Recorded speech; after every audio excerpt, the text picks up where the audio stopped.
बिस्मिल्लाहिर्रहमानिर्रहीम। मैं शुक्रगुजार हूँ पंडाल में बैठे मेज़बानों का, दोस्तों का, जो दूर दूर से यहाँ तशरीफ़ लाए और हमें मौका दिया कि हम उनसे मिल सकें।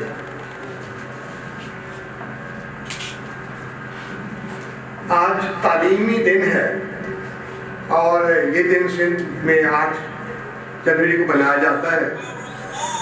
अंग्रेज़ों का एक दिन होता है मदर्स डे। जब अंग्रेज मदर्स डे मनाते हैं तो वो पाकिस्तान में भी आ चुका है, तो उस मदर्स डे को सुनकर हम कहते हैं कि आप लोगों का तो मदर्स डे पूरे साल में एक होता है, लेकिन हम वो लोग हैं जिनका डेली मदर्स डे होता है। हमारा कोई भी दिन अपनी माँ को याद किए बगैर नहीं गुजरता। मेरा ख्याल है कि सिंध में भी अब हालात ऐसे हैं कि ये एजुकेशन डे 365 दिन मनाना पड़ेगा, तो तभी कोई बेहतरी आएगी।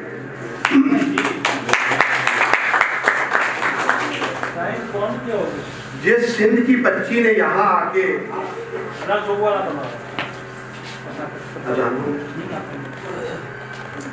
सिंध की जिस बच्ची ने यहाँ डाइस पे आके तालीमी निज़ाम की धज्जियाँ उड़ाई हैं,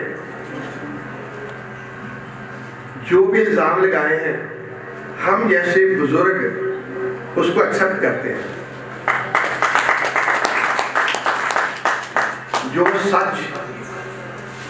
जो सच हम नहीं बोल सकते। हम अब दुनियादार बन गए, बहुत सारी मसलतों का शिकार हैं, लेकिन इस तरह के बच्चे सच बोलते हैं और ये सच सुन के हमें चाहिए कि हम बुजुर्ग सीधे रास्ते पे आ जाएं। अगर पाकिस्तान का ये हाल हो गया है कि जहां हम पे करप्शन के इल्ज़ाम नहीं लगते, हम मुजरिमों के कटहरे में खड़े हैं। हमारी अदलिया को देख लें, हमारे सियासतदानों को देख लें, हमारे आदमों को देख लें, हमारी फौज को देख लें, पुलिस को देख लें, डॉक्टरों को देख लें। आप शोबा जिंदगी के किसी शख्स का नाम लें, उस पर करप्शन का इल्ज़ाम है। अगर आप पीछे 50 साल चले जाएं, मेरी अब उम्र 65 साल है, तो इस करप्शन का मुल्क को इस तबाही तक पहुंचाने का पूरा इल्ज़ाम मैं खुद पे भी लेता हूँ। अगर हमारे माँ बाप ने हमें पढ़ा लिखा के अच्छा शहरी बनाया कि मैं ब्रिगेडियर बन गया, तो ये सारा क्रेडिट उस माँ बाप को जाता है जिन्होंने हमें तालीम भी दिलवाई थी और हमारी तरबियत भी की थी। दुनिया में जहां भी जंग लगती थी, ये जंग का असूल था कि अगर उस कौम को तबाह करना है तो सबसे पहले उसके उस्तादों को मारना, और जो कौम अपने उस्ताद बचा गई थी वो दोबारा खड़ी हो गई। मैं सोचता हूं कि जब हम शागिर्द थे तो सिर्फ हमें ABC आलिम पे नहीं पढ़ाया जाता था, हमें जिंदगी के असूल भी सिखाए जाते थे, और वो सारा क्रेडिट हमारे उन उस्तादों को जाता है। मैं आज तक अपने उन प्राइमरी स्कूलों के उस्तादों की इज्जत करता हूँ, उनको याद करता हूँ, जिन्होंने हमें टाट पे बिठा के पढ़ाया था और फिर यूनाइटेड नेशन में पहुँचा दिया। अब कहाँ है उस्ताद? अब तो उस्ताद नजर नहीं आते।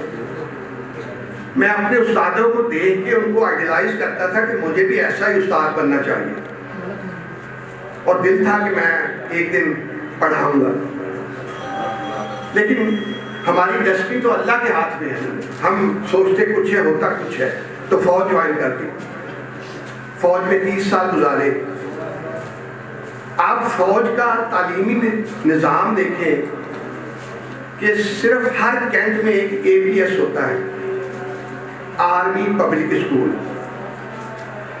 और उसमें हमारे सोल्जर का, सिपाही का, स्वीपर का,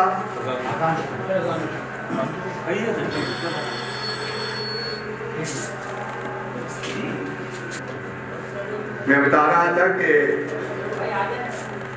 तालीमी सिस्टम में क्या नुकाइश है कि अगर आप फौज के तालीमी सिस्टम को भेजें, क्योंकि हमारा अपना कैंटोनमेंट होते हैं, उसमें हमारे बच्चे पढ़ते हैं।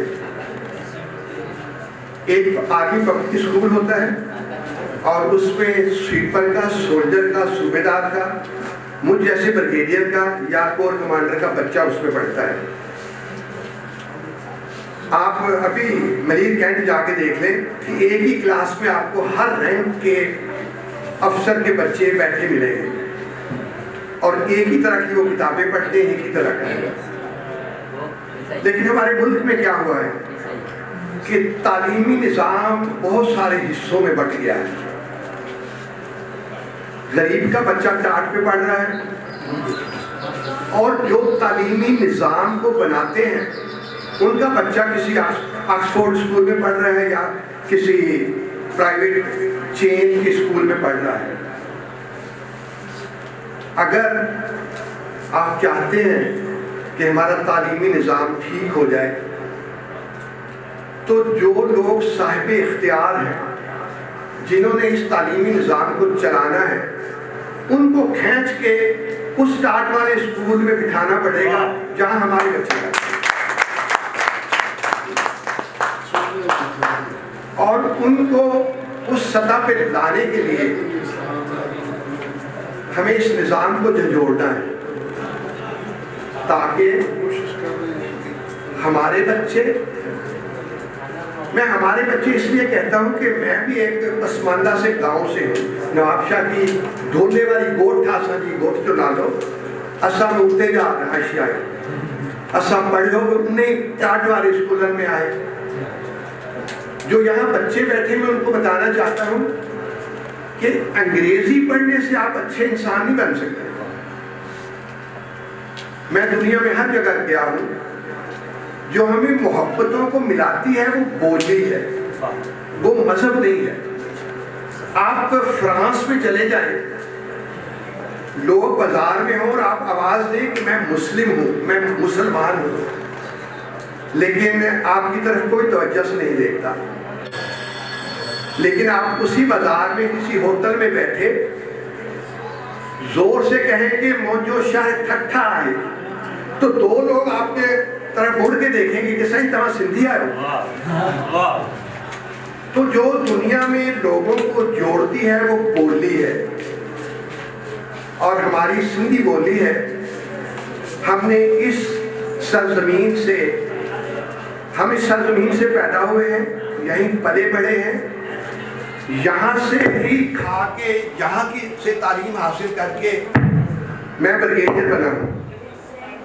मैं रिटायर हुआ था तो मैंने सोचा कि अब लुटाने का वक्त है, मैं सिंध को क्या दे सकता हूँ। मैंने पौधे देख लिए हैं, मैंने पढ़ लिख लिया, मैंने सब कुछ कर लिया, मैं अफसर भी बन गया। हाणे सिंध जे ॿारनि जी जेके ॻोठनि में रहनि था हुननि जी वारी आहे त आऊं हुननि लाइ छा थो करे सघां।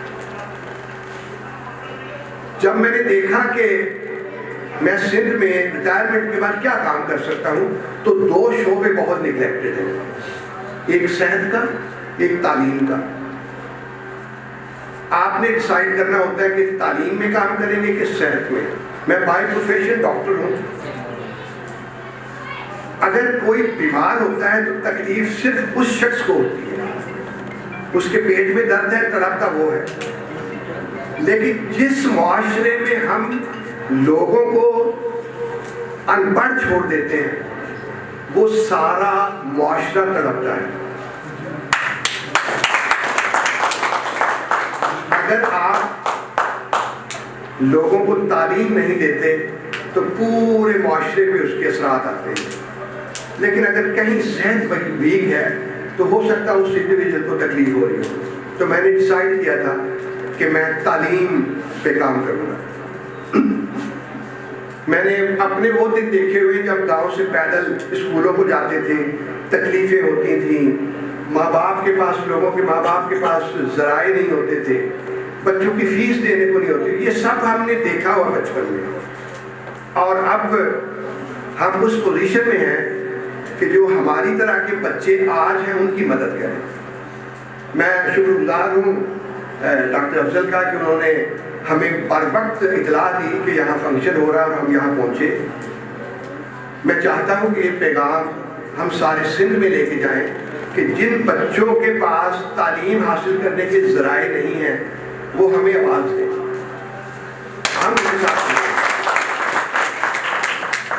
मैं अराई बरादरी का सरबराह तो हूँ, लेकिन मैं सिंध का बेटा भी तो हूँ। अगर मैं कोई काम करूँगा तो उस काम का हल्का मेरी बरादरी के लिए नहीं होगा।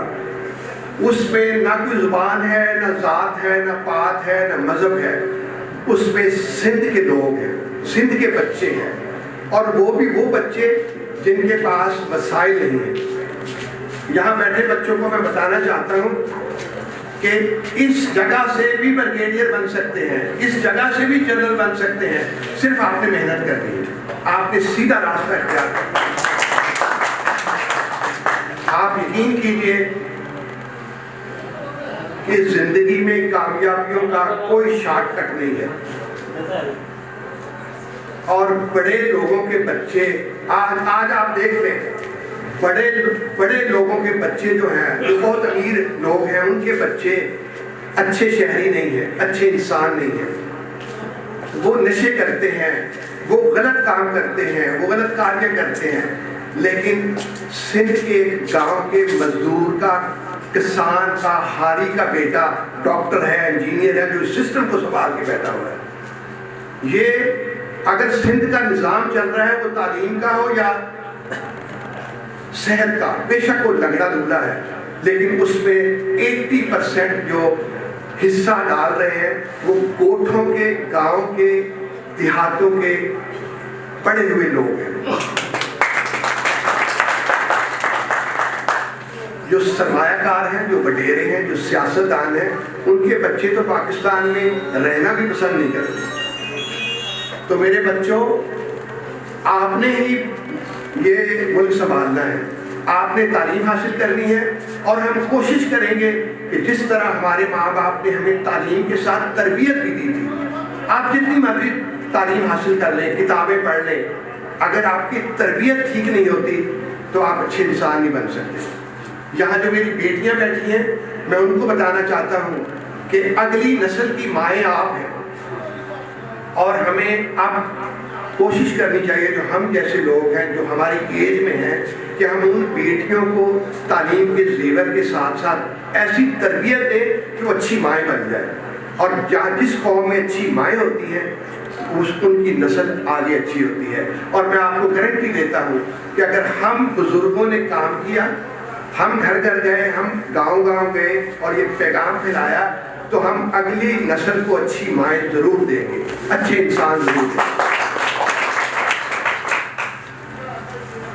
मैं अक्सर लोगों से कहता हूँ कि कोई काम करना हो तो अपने घर से शुरू करें, अपने घर से, फिर अपने कबीले से, फिर अपनी ज़ात से, और फिर अपने शहर से, और इस तरह फैलते जाए। हमने अगर पाकिस्तान को बनाना है तो हमें ये काम सिंध के लिए करना पड़ेगा, और अगर हम सिंध को तालीमी लिहाज से मिसाली बना गए तो हम पाकिस्तान को भी ठीक कर लेंगे इंशाअल्लाह।